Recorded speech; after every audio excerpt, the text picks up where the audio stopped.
Good morning, everybody, and welcome to Environmental Social Justice. I am your host, Wendy Nystrom, with my co-host, 𝑗𝒊𝒏𝒈. Today, we have Mr. Stephen Rothstein. He is with Ceres. He is the Managing Director for the Ceres Accelerator for Sustainable Capital Markets. So welcome to the show, Stephen. We are so excited to have you here. Thank you, Wendy. I'm thrilled, and thank you to both of you. And real quick, could you tell people what Ceres is and why it was founded and the circumstances of which it was founded? Sure. Ceres is a nonprofit, been around for over 30 years. And after the Exxon oil Valdez spill, investors got together and said, we really need to understand more about policies of companies. In that case, if Exxon had had a double hull tanker rather than a single hull tanker, not just would have saved the environment and the birds and the biodiversity, but their stock price would have been better and their fines. So if all you care about is their financial, it would have been better. So the investors said, we need to understand more about this. That's led to today, we have an investor network that is $60 trillion of assets under management, 220 investors from very big ones to small ones. And they're all saying they want their portfolio to be responsible both to the financial and fiduciary needs, but also to the long-term needs of society. And they understand that climate and other issues are affecting our society. You know, I was actually in Alaska right after Exxon Valdez happened, so I actually got to see some of that damage. And guys, it was pretty devastating to see the oil just seeping on rocks and getting into crevices. But what a great thing to come out of it, to teach people how to do things better and to, as Stephen and I recently discussed, doing the right thing. And the topic we're going to really focus on is insurance and with respect to ESG. And what people don't know is ESG is environmental social governance, which has been taking a beating lately. So, Stephen, could you explain why ESG is actually still important, why it matters? Well, if somebody, forget the acronym for a second, if somebody said, think about the last few years, we had a nature-based crisis called the pandemic that has affected everything we do, from where people work to the supply chains, to who's sitting at the dining room table.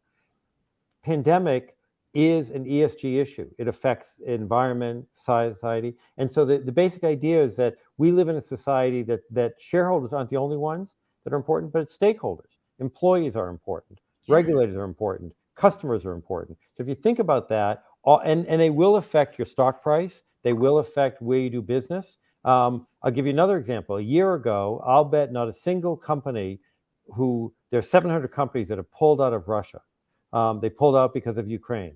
They didn't pull out because their business, they weren't making money there. They pulled out because of societal, moral, political, customer pressure. That's an ESG issue. So it's thinking about the broader issues, whether it be the pandemic, whether it be what's happening in Russia, or climate. On climate, we've seen the numbers are growing in terms of the risks. That last year we had $145 billion of economic loss. They're projected 2022 to be worse. We had Hurricane Ian, we had floods and fires and droughts. And so these are affecting companies. And as we've all seen, if it doesn't affect the individual company, it'll affect their supply chain. I'm glad you mentioned supply chain, because one of the things that we talked about that's very important that people understand, not only about ESG, and let's forget the acronym because people are misusing it and it's being weaponized almost. But when you talk about procurement and supply chain, a lot of people may not understand, one, what procurement means. So if you could very simply define that. And two, why is that so important and the lessons we've learned specifically in these past 2 years? Yeah, so it's buying stuff. Every company that we buy things from, they buy parts, components, or they'll buy coffee for the office, they'll buy office furniture. So the things that they buy. I'll give you an example of the federal government. So the largest procurer in the world is the federal government. They spent last year about $630 billion on buying things, from paper clips to helicopters and everything in between. They've just announced a draft rule that says if you're a medium or large size supplier, not the smaller ones, that you have to share certain climate information. And that is a great thing. And so we're now finalizing draft comments. People could reach out to Ceres, and we have information on our website, and people can submit comments on their own, that once the final rule goes in place, the United States government will be the largest purchaser in the world and the only government that is asking environmental questions as part of their purchasing scheme. and it'll change the industry. In the 1980s, I'm dating myself, but I worked on an initiative to try to get the federal government to start to require recycled paper. Well, fast forward, everyone uses recycled paper today. The federal government can have an enormous impact on that. So procurement, whether it be on what you buy for your home, for the company you work for, or the government, the city or state that you live in, or the federal government, has an enormous impact on the carbon in our society. So I just have a quick question for you. So you said that they're going to start requesting the information about the environmental, what these companies that they're purchasing from do. Is there going to be any repercussions if they're not happy with what they're seeing? Or is it just going to be like, yeah, we want to know, but we're still good? There are going to be repercussions. So first is they have a draft rule. We don't have the final, but they're basically saying is if you're a medium size, then you have to submit information about what's called scope 1, scope 2, basically what you're using. And if you don't submit it, you're not going to be allowed to bid. Now they have certain waivers. They have ways to fix it. They give, so there are due process, but over time, this will be a requirement of bidding. Again, just for the largest, to give it context, the federal government buys things from around 500,000 companies. This will affect the top 1.3%. So only a few thousand, but those companies reflect 85% of the carbon emission from the federal government.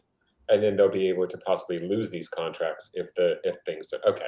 Right. Just want to make sure that you want to make sure that there's something in there to protect it, as opposed to saying, thanks for telling us. Yeah. Okay, And that's what happened in the past. It hasn't happened, and it will also reduce the risk. Why is the federal? Because if you're the federal government, you buy from a company, and they don't have plans for floods or fires, then their supply chain is impacted, and you may not get your goods and services. We've seen from diapers to microchips to all kinds of things in society. So they're doing it not just because it's good for the environment, they're doing it because it makes good fiscal sense. Good. That's good news.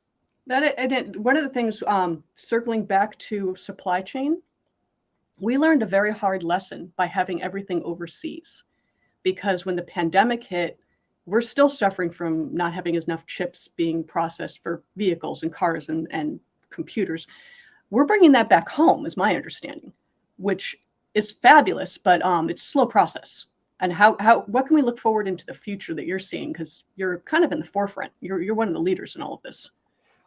We are bringing it home, and I give the Congress and the Biden administration credit. They passed bills like the infrastructure bill, like the CHIPS bill, and others that will provide seed money for this, particularly some of the high tech, to come back to what's called reshoring rather than offshoring. And I think that's important. It's important from an economic perspective, from a national security perspective, from a supply chain, and experts say it's not a question of whether we'll ever face another pandemic, it's when, or whether we'll face another climate emergency, it's when. So having that redundancy, having that supply chain, having it closer, not for everything, but to have enough that if there's a problem, you have another alternative. So we think that's a great alternative. And again, it's part of the range of ideas. And we also hope that as you're thinking about all these things, you're thinking about carbon impact, so that whether you're buying, if you're an airplane manufacturer, I just read an article today that a big company is buying 20 new planes, and those planes will use 25% less carbon output for every seat because of the way the planes are designed. So we have to find ways to reduce our carbon output while we're continuing our economic growth in society. There is actually a ton of new technology being developed. I've met so many entrepreneurs and startups that are working on new tech. But just real quick, insurance. This insurance and doing the right thing. So my background being insurance, people always ask me, why don't we just cover climate change? Well, you have to have something tangible to cover. You have to have a risk. Could you kind of dive into what that means for people, what the insurance is with respect to climate, and any risk management that they could have? Sure. So I can only talk about insurance for the next 4 hours. So I hope you have the time. You have to pound hard. It's a big, complicated issue. So there's two elements of insurance. First, the products they offer, and then their investments. On the products they offer, I'll just give you coal. So as an example, half of the insurance companies have stopped insuring new coal deals because they don't believe they're good, not just for the environment, but financially. So part of the question for insurance companies is, what are they insuring for new transactions? And are they thinking about the risk to health and safety as well as the finances? And then the second is, are they insuring new technologies? So whether it be a new EV charger or solar on roofs or wind, and their insurance are doing more, but there's a lot more we need to do. One of the areas that insurance industry overall it hasn't done as much as they need to do is for low-income people. That there are people that, because of fires or floods or tornadoes, and I can give you lots of examples, where half the people in our country, if they have a $400 emergency, they don't have a backup. So somebody has a flood, they lose their washer dryer in their basement, or they can't pay their mortgage, and then they lose their car, then they can't get to work, and there's kind of a ripple. So there's a lot of creative people doing work in the insurance industry. There's a lot of insurance companies. There are regulators. We're doing a bunch of things that are working there. But we all, so the insurance industry and society, we need to do a lot more faster to make this transition. Oh, absolutely. Go ahead, Joel. Sorry. So, okay, so I actually have a question for you on how insurance works. So say, we just had another fun leak with everybody's favorite Keystone pipeline that was pretty bad. How does insurance play into that for the people who have to live with the repercussions of it getting into the water system? And basically they're just using from what I'm gathering, paper towels and socks, and the same technology that's been there for 20, 30, 40 years to clean it up. So how does insurance play a role into the people whose lives are going to be devastated as a result of that? Well, again, this is the author H.L. Mencken said, for every complex problem, there's a simple answer that's always wrong. So I apologize. There are many elements, but so just to take, if there's a pipeline leak, so the first question is, does the pipeline have insurance? They probably do. Yep. How much insurance? And then who are the beneficiaries? And are they going to pay that to the shareholders or to the local parties? And what's the community agreement? And one of the areas that we as society have not done well is particularly for local communities in underserved communities, whether you think about Flint with the water system, or recently Jackson water, or indigenous populations, where they have been the short end of the stick over and over again. So will a pipeline get cleaned up? It's first, what's the insurance company going to do? What's their agreement with the local community? Who's monitoring it from a fiduciary area? But overall, I don't want to say all insurance companies, but overall, not's enough been done. And the Flint, Michigan story, and unfortunately, it's been played out over and over and over again. Jackson, and many other places are, I don't say it's perfect examples, but are awful examples of where we as a society have let our fellow Americans down. But don't you have regulations in place that when you have a spill that you are required by law to clean it up to background conditions? Yes, there are regulations in place, but like they often say, the devil's in the detail. Who defines background? Who's monitoring it? In Jackson, they were saying, well, gee, the city was now responsible because people weren't paying their bills. People weren't paying their bills because they were getting dirty water, so they didn't want to pay for polluted water. But then the states, I'm oversimplifying a very complicated issue, so please don't think I'm summarizing Jackson in 30 seconds here. But so they said, oh no, the city now, they voided their agreement because they're not paying their bills. So yes, in theory, you're talking about, but it also means strong advocacy. We also have in our country, there's still a lot of racism and racial discrimination. And so that people who their voice, they're not always literally at the table. That is very true. I mean, the people who are the affected the greatest by these tragedies are never the ones that are invited to talk at the table. And that absolutely needs to change. And we talk social justice quite a bit in this group. I made Joel laugh. So did you want to add something, Joel? I know all I can think is, and we're very fortunate that we have no corruption in our government policies. We're very fortunate, That's all. One of the things in the Biden administration has done is they've done an 𝑬𝒗𝒊𝒏𝒈 to say 40% of money spent on these climate initiatives should go to serve low-income families, and that's a great effort. Translating that into policies and actions, but there is great movement there. But we need it at the city level, we need it at the state level, we need more at the federal, and clearly in the international. The same thing on the international side, that India is growing their economy, but as part of it right now, they have all fuels are welcome. So that means, and half of their roughly half, not exactly, of their energy is from coal. So that's going to serve a lot of people there. And as I say, it's a very connected society. We saw from Pakistan where 1/3 of the people lost their homes because of flooding. Yeah, that was devastating. I'm glad you brought up the energy issue because one of the biggest discussions at COP27 in Egypt was underdeveloped countries or developing countries were being told, don't use coal, don't use petroleum, it's bad. And their response is, but you guys caused these problems. The developed countries, the Western countries, this is your fault, not ours. And you're telling us not to do these things, but we don't have any other alternatives. And I think the messaging after COP was we, Western companies or countries, need to help the developing countries with their technology and pay for it because we kind of caused it. This is kind of on us.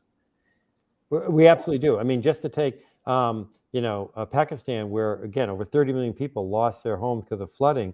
Pakistan causes somewhere around 1% of the emissions in the world, but they're dramatically affected. So yes, and to do that, we need government to be leaders. We need private sector, entrepreneurs, and there are a lot of creative people doing new technologies. And the IRA, the Inflation Reduction Act, is going to invest $369 billion or some number close to that in various startup technologies. So there's a lot of reason for. I'm an incurable optimist, so hope. But as they say, a dream without money just becomes a nightmare. So we need to have those resources. But we also got to make sure that in order for these things to actually happen, that we can eliminate some of the red tape and bureaucracy, because I think that's really what creates, one, the expense of a lot of these things and the time it takes to get things underway. I mean, it's just mind-blowing to me how much red tape and hoops people have to jump through just to get a simple question answered. I mean, whether you're talking about, environmental issues or housing or helping the homeless or prescription drugs, anything, it's mind-boggling to me, and it always comes down to money. We've always said this on the show, just follow the money and you'll know why things take forever or don't work. But I mean, I'm incredibly optimistic as well for the Inflation Reduction Act. Yes, I'm not going to say the acronym because that's a whole other issue. But I think how do we work on that though, about getting rid of this red tape and the bureaucracy that log jams everything? I believe the White House already established a department headed by Christine Harada, which is supposed to be helping people cut through that red tape. Stephen, you may know more about that. Department? Yeah. I think the answer is we have to view us all as owners, not renters, meaning we all have to work on it. So at a local level, we have to help to advocate. We have to help our fellow citizens, again, who maybe not have a seat at the table. We have to elect people at a local, state, and national level who see this as a problem and want to get right to the point. There are a lot of people in government who are doing this, but some who aren't. And we have to, work with companies so that they're helping to create, reduce the log jams as well. So it is individuals, corporations, the media getting the word out. So it's all of us. Another issue. It's also changing our perspective. And many economists will probably want to slap me for saying this, but we need to stop putting profit at such a high pedestal and start thinking about the people and the damage we're causing for the sake of profit. And Joel's smirking because we talk about this a lot. Money will always win, and we need to change that messaging. And my dog just rolled onto his back, so I was smirking at that. Sorry. I thought you were laughing at me. But I think you make a really good point, Wendy, as always. But if you look at as a long-term investor, if someone's going to put their money away and say, I want to take it out in 30 years or 20 years or 40 years, in fact, those aren't in contradiction. 𝒂𝒏𝒈 is, again, a great example. If you're thinking about the long term, then there is often alignment. And there are lots of studies, literally hundreds and hundreds of studies that show companies that think about the long term, sure, in the short term, they might not have done as well in that quarter. And if all you're going to measure is a quarterly profit, that may be different. But over the long term, they will do well, in some cases, even much better. I would personally love to see a lot more investment in some of these new startup technologies. People who are trying to build things that have no CO2 or net CO2, rather than maybe some cryptocurrency issues that have recently developed. I personally would love to see more people invest in the solid technology of tomorrow's investments, but that just might be me. Well, I think there are more opportunities. So, for example, recently the federal government allowed a change in the rule for retirement funds, so that now anyone can go to their employer and say, I would like to have a climate-oriented fund as among the options. And employers didn't do that before. 95% of employees last year did not have the option for this. Today, under these new rules for the Department of Labor, they will, and that will affect 60 million people. That's about $7 trillion invested in retirement funds. So if 5% of people or 10% of people said, I want to put my money in a climate-oriented fund, we're talking tens or maybe hundreds of billions of dollars.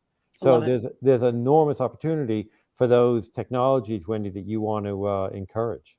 I absolutely love it. And we always promote the new technologies and the entrepreneurs and the startups, because sometimes you need those guys thinking outside of the box to come up with these game changers. And that's what we're going to see in the future. Joel, did you have any other questions you wanted to ask, or you good? No, I think, I think that's fascinating what they're talking about as far as the investment policy goes. But I think, I want to circle back to something you said, which is, the media plays a role into this as well. And how do we get, that's another issue in and of itself, but how do we get one cohesive message out so everybody knows about it and knows that this could be a good thing? So how do, yeah. Again, this is one of those, if you have an hour, we can have a detailed conversation about this, but it's really hard because it used to be where, this was said, I wasn't the first one to say this, used to be that everyone had common facts because they all watched the same shows or read the same newspapers and they had different opinions. Today, people have different facts because and so it's hard, and we are more polarized, and we've seen it on climate, we've seen it on democracy, we've seen it on other issues than I wish we were. So the answer, there's no one answer. But having said that, again, I am an incurable optimist. The recent election, irrespective of whatever party, and I'm not partisan, is that democracy won. That people who said democracy wasn't important, they lost. And I think that is an American value, irrespective of party.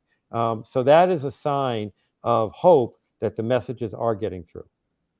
And optimism is great. And honestly, a little self-promotion here. This is why I started environmental social justice. Is a lot of us environmentalists, we talk in our own language, and it was exclusionary. And I said, when I grabbed Joel and I grabbed Joy, and I said, I want to do this where we talk to the general public. We let them know what's going on out there, what's happening, what's developing, new technologies, what sustainability means, what climate change means, in a simple, unbiased fashion. So we're trying. We're out there trying. Making a big difference, both of you. I hope so.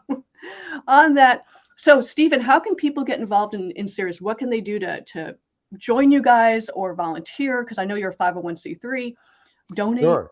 Yeah, absolutely. No, thank you. So our website, ceres.org, ceres.org, and there's you can sign up for newsletters. Obviously, if you want to donate, we'd love that. There's lots of resources, reports, ways to sample letters to send, press releases. So there's lots of resources. My email's also there. Love to talk to anyone who wants to get involved, or if you have questions about what you can do, the impact of regulatory issues, insurance, banking, biodiversity. There are so many areas that would love to talk to you. So again, it's Ceres, ceres.org.